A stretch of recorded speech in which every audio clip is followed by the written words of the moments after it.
I now believe I'm on my 10th or 11th viewing of this show. Yeah, No you've got wonder you so never many see other anything things new. to watch. Yeah, I know. Yeah, but no, this is all making sense now, though, isn't it? It does. There was a period of time, whenever I had a day off ill, I would pop this on. And then I would watch all 7 series. Not in one day, obviously, but I'd be like, I just want to watch another one. Obviously, this is the amazing political drama starring Martin Sheen, Bradley Whitford, Richard Schiff, Alison Janney, which showed in America on NBC, which was based on the life of the American president. Written by Aaron Sorkin and kind of kicked off by his work on a film called The American President, which a number of the cast... Indeed, a couple of the cast members are actually in it. And Aaron Sorkin is a prolific writer. I'm also a fan of his other work. I'd have to reference Sports Night, The Newsroom, and Studio 60 on the Sunset Strip. We wondered whether any of those would make the list, didn't we? I decided maybe that the Newsroom would be on there. And I think possibly the only reason the Newsroom didn't is because it did get cancelled at the end and did fall off a bit. But certainly the first 2 series of the Newsroom I thought were very, very strong. If you're a fan of sports, I'd recommend Sports Night because it's basically another very well-written show.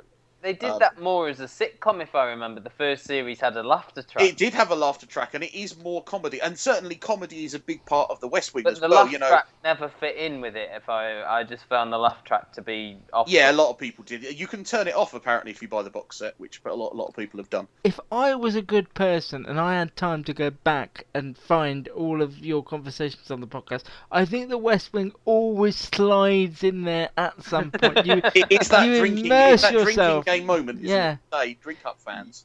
You immerse yourself in this show. It's not just a TV show, is it? Yeah.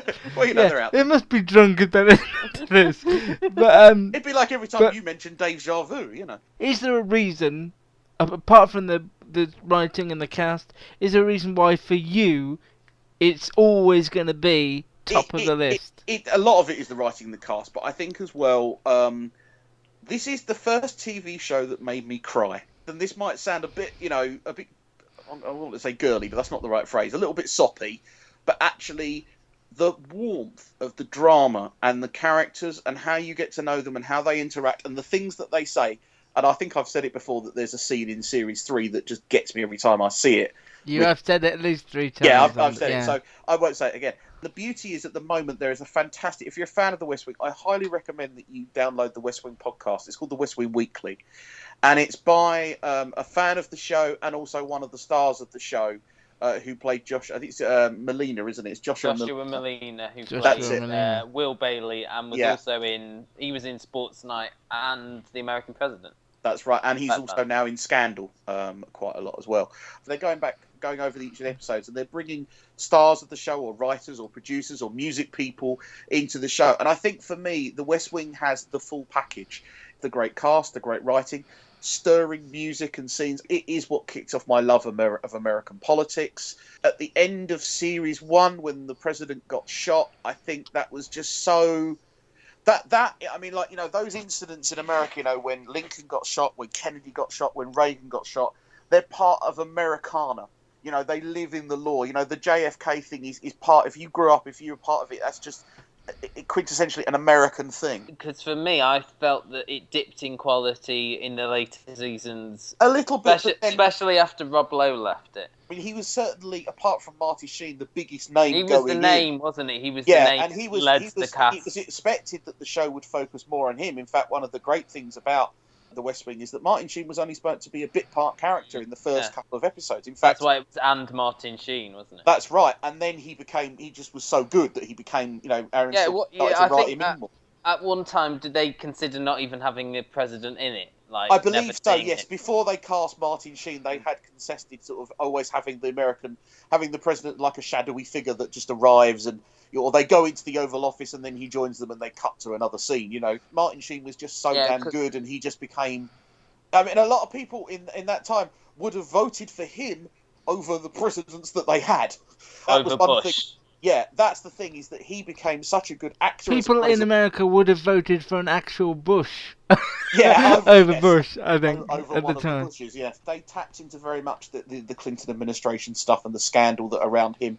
Clinton, obviously, with the affair, with the money problems and he things was the like first that. one where it really got in the media constantly, wasn't it? Absolutely, and the media changed as well. That was the first. That was around the launch of CNN. Alison Janney's character CJ, who was the media officer, wasn't she? The press officer.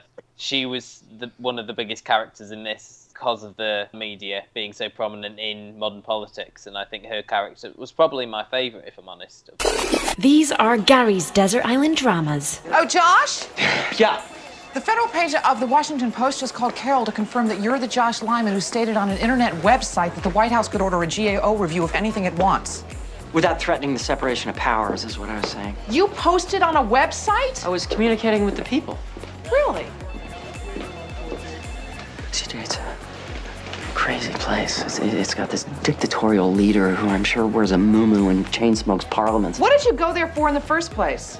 It's called lemonlyman.com. Let me explain something to you. This is sort of my field. The people on these sites, they're the cast of One Flew Over the Cuckoo's Nest. The muumuu-wearing parliament smoker, that's Nurse Ratched. When Nurse Ratched is unhappy, the patients are unhappy. You're McMurphy. You swoop in there with your card games and your fishing trips. I didn't swoop in. I came in exactly the same way everybody else did. Well, now I'm telling you to open the wardroom window and climb on out before they give you a prefrontal lobotomy and I have to smother you with a pillow. I'm Chief Bromden, yes, at this particular moment. I'm assigning an intern from the press office to that website. They're going to check it every night before they go home. If they discover you've been there, I'm going to shove a motherboard so far up your ass. What? Well, technically, I outrank you. So far up your ass. Okay. Okay? The dramas we couldn't live without. And then to end it, they actually then, forewritten the modern era of American politics with Barack Obama. Not a lot of people will know that the character of President Santos, or Congressman Santos, was actually written based on President Obama's life as a congressman and how someone from an ethnic minority could become president. And then, of course, life imitated art when, of course, Obama became president. Josh years later. Based on one of Obama's cabinet as well? No. Josh has been nominated as being based on a number of people. So, yes, there probably was somebody, but he'd been in the show since the beginning. So, certainly, Alison Janney's character was based on the real-life press secretary, Dee Dee Myers. If you listen to this podcast, a lot of the storylines that were written based on real-life events. There's an episode in Series 1 where they don't tell CJ, the press secretary, about India and Pakistan starting a war so that she won't tell the press. And that's based on a real incident that happened to Dee Dee Myers, where she walked in on some people talking in the Oval Office and they said, "Oh, no, don't worry, go home, tell them there's no news." And they lied to her. So, do you enjoy political dramas now, or do you just go, it's not as good as The West Wing, I can't watch it because it's just not as good as that? I do enjoy political dramas. I do like House of Cards. I do like... I know you're going to take the mick, Madam Secretary. I even enjoyed the short-lived one-year series when a woman took over as president, which was called... Commander-in-Chief. Commander-in-Chief, thank you very much, with Gina... Davis. Yeah. It's great having Matt around, isn't it? Matt wondered whether Borgen might make your list. Borgen was on the Also Ran, but I think again... Everything was on this Also Ran list. Why didn't Borgen make it? Couldn't answer you that one, but that's I went with what the spirit of what we wanted. It's your list. There's no right or wrong. There's no right or wrong answer, but Borgen was a strong consideration.